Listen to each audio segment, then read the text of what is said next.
Hello दोस्तों, मेरे channel कहानियों का खजाना में आपका स्वागत है। अगर कहानी अच्छी लगे तो प्लीज़ चैनल को सब्सक्राइब कीजिए। शादीशुदा लोगों की ज़िंदगी बदल सकती है। पति ने पत्नी को किसी बात पर 3 थप्पड़ जड़ दिए। पत्नी ने इसके जवाब में अपना सैंडल पति की तरफ फेंका। सैंडल का एक सिरा पति के सिर को छूता हुआ निकल गया। मामला रफा दफा भी हो जाता, लेकिन पति ने इसे अपनी तौहीन समझी। रिश्तेदारों ने मामला और पेचीदा बना दिया। ना सिर्फ पेचीदा बल्कि संगीन। सब रिश्तेदारों ने इसे खानदान की नाक कटना कहा। ये भी कहा कि पति को सैंडल मारने वाली औरत ना वफादार होती है ना पतिव्रता। लड़के ने लड़की के बारे में और लड़की ने लड़के के बारे में कई असुविधाजनक बातें कही। मुकदमा दर्ज कराया गया। पति ने पत्नी की चरित्रहीनता का तो पत्नी ने दहेज उत्पीड़न का मामला दर्ज कराया। 6 साल तक शादीशुदा जीवन बिताने और एक बच्ची के माता पिता होने के बाद आज दोनों में तलाक हो गया। पति पत्नी के हाथ में तलाक के कागजों की प्रति थी। दोनों चुप थे, दोनों शांत, दोनों निर्विकार। मुकदमा 2 साल तक चला।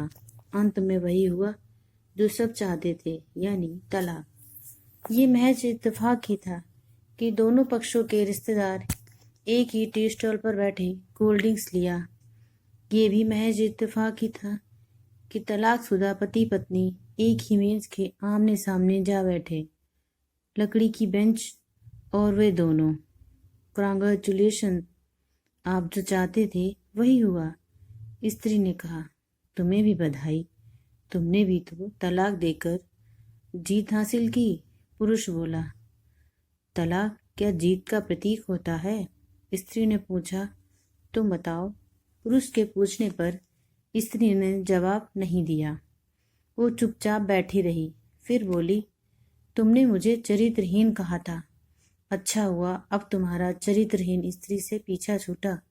वो मेरी गलती थी, मुझे ऐसा नहीं कहना चाहिए था। पुरुष बोला, मैंने बहुत मानसिक तनाव झेली है। स्त्री की आवाज़ सपाट थी, न दुख था न गुस्सा। जानता हूँ पुरुष इसी हथियार से स्त्री पर वार करता है जो स्त्री के मन और आत्मा को लहूलुहान कर देता है। तुम बहुत उज्जवल हो, मुझे तुम्हारे बारे में ऐसी गंदी बात नहीं करनी चाहिए थी। मुझे बेहद अफसोस है, पुरुष ने कहा। स्त्री चुप रही। उसने एक बार पुरुष को देखा। कुछ पल चुप रहने के बाद पुरुष ने गहरी सांस ली और कहा, तुमने भी तो मुझे दहेज का लोभी कहा था। गलत कहा था। पुरुष की ओर देखती हुई स्त्री बोली। कुछ देर चुप रही, फिर बोली, मैं कोई और आरोप लगाती, लेकिन मैं नहीं।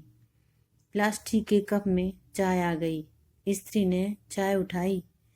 चाय जरा सी छलकी। गर्म चाय स्त्री के हाथ पर गिरी। शी की आवाज़ निकली।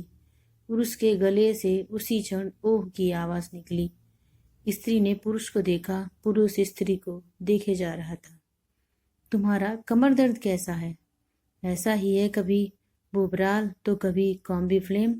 स्त्री ने बात खत्म करनी चाहिए। तुम एक्सरसाइज भी तो नहीं करती, पुरुष ने कहा। तो स्त्री फीकी हंसी हंस दी। तुम्हारे अस्थमा की क्या कंडीशन है? फिर अटैक तो नहीं पड़े? स्त्री ने पूछा। अस्थमा? डॉक्टर सोरी ने स्ट्रेन मेंटल स्ट्रेस कम करने को कहा है, पुरुष ने जानकारी दी। स्त्री ने पुरुष को देखा। देखती रही एकटक, जैसे पुरुष के चेहरे पर छपे तनाव को पढ़ रही हो। इनहेलर तो लेते रहते हो ना? स्त्री ने पुरुष के चेहरे पर नजरें हटाई और पूछा। हाँ, लेता रहता हूँ, आज लाना याद नहीं रहा, पुरुष ने कहा। तभी आज तुम्हारी सांस उखड़ी उखड़ी सी है, स्त्री ने हमदर्द लहजे में कहा। हाँ, कुछ इस वजह से और कुछ। पुरुष कहते कहते रुक गया। कुछ तनाव के कारण, स्त्री ने बात पूरी की। पुरुष कुछ सोचता रहा, फिर बोला, तुम्हें 4 लाख रुपए देने हैं और 6,000 रुपये महीना भी। हाँ, फिर स्त्री ने पूछा, वसुंधरा में फ्लैट है, तुम्हें तो पता है, मैं उसे तुम्हारे नाम कर देता हूँ। 4 लाख रुपए फिलहाल मेरे पास नहीं है। पुरुष ने अपने मन की बात कही। वसुंधरा वाले फ्लैट की कीमत तो 20 लाख रुपए होगी। मुझे सिर्फ 4 लाख रुपए चाहिए, स्त्री ने स्पष्ट किया। बिटिया बड़ी होगी, 100 खर्च होते हैं, पुरुष ने कहा। वो तो तुम मुझे 6,000 रुपये महीना देते रहोगे। स्त्री बोली, हाँ जरूर दूंगा। 4 लाख अगर तुम्हारे पास नहीं है तो मुझे मत देना, स्त्री ने कहा। उसके स्वर में पुराने संबंधों की गर्द थी। पुरुष उसका चेहरा देखता रहा। कितनी सहृदय और कितनी सुंदर लग रही थी सामने बैठी स्त्री, जो कभी उसकी पत्नी हुआ करती थी। स्त्री पुरुष को देख रही थी और सोच रही थी, कितना सरल स्वभाव का है ये पुरुष, जो कभी उसका पति हुआ करता था, कितना प्यार करता था उससे। एक बार हरिद्वार में जब वह गंगा में स्नान कर रही थी तो उसके हाथ से जंजीर छूट गई। फिर पागलों की तरह वह बचाने चला आया था। उसे खुद तैरना नहीं आता था लाड साहब को, और मुझे बचाने की कोशिश करता रहता। कितना अच्छा है, मैं ही खोद निकालती रही। पुरुष एकटक स्त्री को देख रहा था और सोच रहा था, कितना ध्यान रखती थी। इस टीम के लिए पानी उबालकर जग में डाल देती, उसके लिए हमेशा इनहेलर खरीद कर लाती।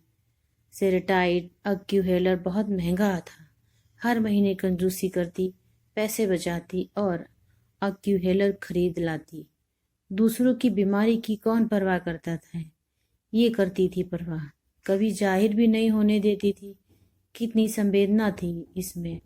मैं अपनी मर्दानगी के नशे में रहा। काश जो मैं इसके जज्बे को समझ पाता। दोनों चुप थे, बेहद चुप, दुनिया भर की आवाजों से मुक्त होकर खामोश। दोनों भीगी आंखों से एक दूसरे को देखते रहे।